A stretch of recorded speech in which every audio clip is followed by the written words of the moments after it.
Qalbida arzu armoni bor kishi hayotda o'z arzusi uchun qanchalik bedel to'lsimi rozi bo'ladi ekan.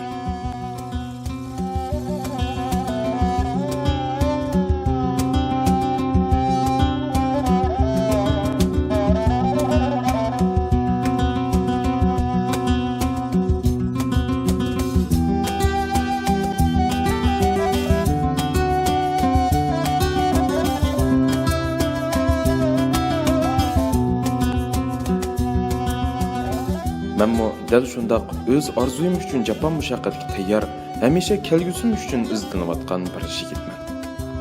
Shundaq qalbimdagi o'tning turkisida 2017-yil 4-oyda Niigatadan iborat go'zal bir shaharga yangi qadamimni bosdim. Shundaq qilib, kichigimdan kelishni orzu qildigan Yaponiyadagi yangi turmushim boshlanib ketdi.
Bu yerning saf havosi meni texnik tetiklashtirdi. Kishilardagi jo'shqinlik menga o'rnak bo'ldi. Bu yerdagi har kunim nihoyatda ko'ngillik. Yapon tili o'rganishimmo nihoyatda ma'nili o'tmoqda.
Niigatadan iborat bu shaharning go'zal manzarasi meningcha har bir kishining qalbida menikiga o'xshash cho'nqur ta'sir qoldirishi mumkin.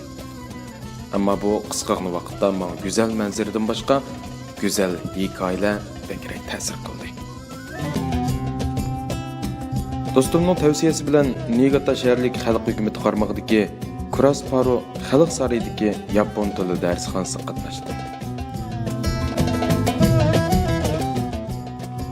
Bu yerda bir qancha yangi o'qituvchi menga nurg'un narsalarni his qildirdi.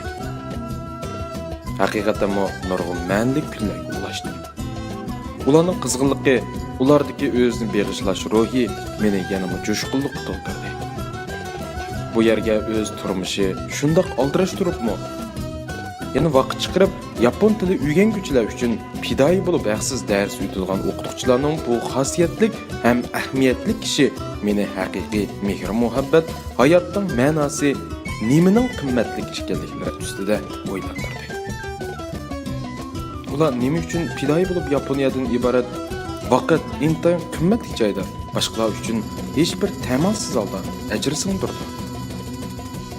日本は第第二次世界大戦で、いろんな国に迷惑をかけました。だから日本人って嫌いだと思ってる人たちもたくさんいると思います。